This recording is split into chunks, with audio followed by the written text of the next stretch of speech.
Assalamualaikum warahmatullahi wabarakatuh. Selamat pagi anak-anak semuanya. Bagaimana kabarnya hari ini? Semoga semuanya dalam keadaan sehat walafiat ya. Oke, baik. Untuk hari ini kita akan belajar akidah akhlak pada bab belajar hidup sehat dan bersih. Nah, sebelum kita mulai belajar, kita akan membaca basmalah bersama-sama. Bismillahirrahmanirrahim. Anak-anak, persiapkan bukunya dan simak baik-baik video ini ya. Baik anak-anak, jadi Allah itu memerintahkan kita untuk hidup bersih dan sehat. Seperti hadis berikut, saat Bu Zulfa bacakan, anak-anak juga menirukan di rumah ya. An-nadhofatu minal iman. An-nadhofatu minal iman. An-nadhofatu minal iman, yang artinya kebersihan adalah sebagian dari iman. Jadi, ketika kita menjaga kebersihan dan kesehatan merupakan wujud keimanan kita kepada Allah Subhanahu wa Ta'ala. Nah, jadi kenapa toh Allah itu memerintahkan kaumnya untuk selalu menjaga kebersihan? Karena setiap kita melakukan ibadah seperti sholat misalnya, kita harus dalam keadaan suci dan bersih. Bersih apanya? Bersih badannya, bersih pakaiannya, dan juga tempat yang untuk kita sholat. Nah, semua itu merupakan syarat sah sholat. Jadi anak-anak, jika tempat kita, badan kita, dan juga pakaian kita tidak bersih, sholat kita juga tidak akan sah. Seperti itu. Itu tadi menjaga kebersihan untuk beribadah. Apakah ketika beribadah saja kita harus menjaga kebersihan? Tidak. Menjaga kebersihan harus dilakukan kapan saja dan di mana saja.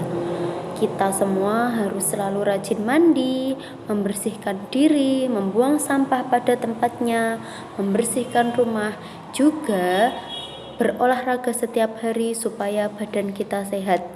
Jadi menjaga kebersihan itu wajib supaya hidup kita juga nyaman, ketika beribadah nyaman.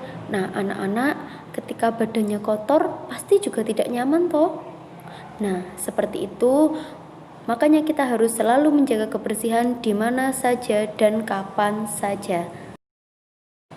Nah, anak-anak, setelah kita mengenal bagaimana tadi pentingnya menjaga hidup bersih dan sehat dan kewajibannya, kita sekarang akan belajar tentang hikmah hidup sehat dan bersih.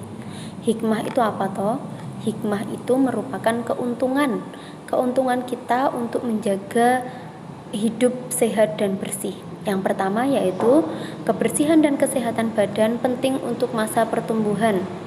Seperti anak-anak sekarang masih kecil, kita harus terbiasa hidup bersih dan sehat supaya masa pertumbuhannya lebih baik dan juga terbiasa dengan hidup yang bersih dan sehat di waktu besar nanti.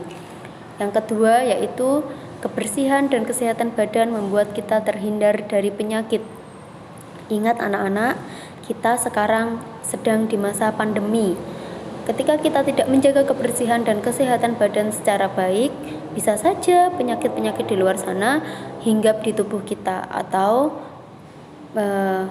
membuat tubuh kita menjadi sakit. Untuk itu, bagaimana kita harus pentingnya menjaga kebersihan dan kesehatan badan di waktu sekarang dan juga yang akan datang.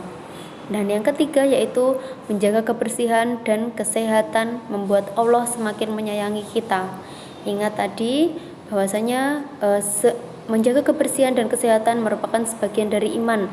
Jika kita menjaga kebersihan, hidup bersih dan sehat, Allah akan lebih sayang kepada kita. Tadi sudah dijelaskan bahwasanya kita harus menjaga kebersihan dimanapun kita berada. Nah, di sini Bu Zulfa akan sedikit menjelaskan penerapan pola hidup sehat dan bersih. Yang pertama yaitu di lingkungan rumah. Rumah merupakan tempat tinggal kita. Untuk berteduh supaya kita betah di rumah, maka kita harus menjaga kebersihannya. Contohnya seperti menyapu dan mengepel lantai. Yang kedua, mencuci baju dan piring yang sudah kotor. Yang ketiga, membuang sampah pada tempatnya. Dan yang keempat, mandi dan membersihkan badan 2 kali sehari. Selanjutnya ada berolahraga dengan teratur dan memiliki waktu tidur yang cukup. Selanjutnya makan makanan yang bergizi, rajin sholat 5 waktu. Nah, semua itu harus kita lakukan untuk menjaga kebersihan lingkungan rumah. Nah, lingkungan yang kedua yang harus kita jaga kebersihannya yaitu lingkungan sekolah, atau kalau sekarang lingkungan belajar anak-anak di rumah.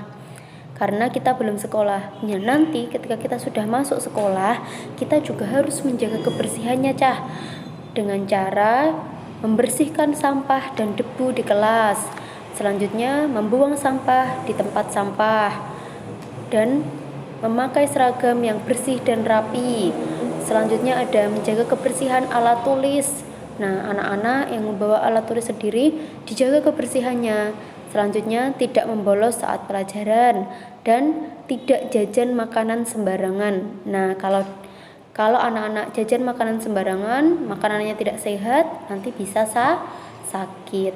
Seperti itu cara menjaga kebersihan dan kesehatan di lingkungan sekolah. Lingkungan yang ketiga yang harus kita jaga kebersihannya yaitu lingkungan masyarakat. Apa toh lingkungan masyarakat itu? Di mana toh lingkungan masyarakat itu? Lingkungan masyarakat itu merupakan lingkungan di mana tempat kita tinggal. Nah, tempat kita tinggal biasanya ada masjid yang digunakan untuk bersama-sama dengan tetangga kita. Nah, bagaimana caranya menjaga kebersihan lingkungan masyarakat? Yaitu dengan cara yang pertama, ikut serta membersihkan masjid atau musola. Yang kedua, ikut serta membangun saluran air atau selokan. Yang ketiga, tidak membuang sampah di sembarang tempat. Yang keempat, selalu berkata baik kepada tetangga. Dan yang terakhir, hormat kepada orang yang lebih tua. Nah, dimanapun anak-anak berada, ketika berbicara dengan orang yang lebih tua atau tetangga, itu harus berkata dengan sopan dan hormat. Baik, itu saja yang Bu Zulfa sampaikan tentang bab menjaga kebersihan dan kesehatan. Semoga anak-anak selalu mengamalkan yang sudah diajarkan tadi. Tetap jaga kebersihan dan kesehatan. Kalau keluar jangan lupa pakai masker. Semoga semuanya dalam keadaan sehat walafiat. Terima kasih. Wassalamualaikum warahmatullahi wabarakatuh.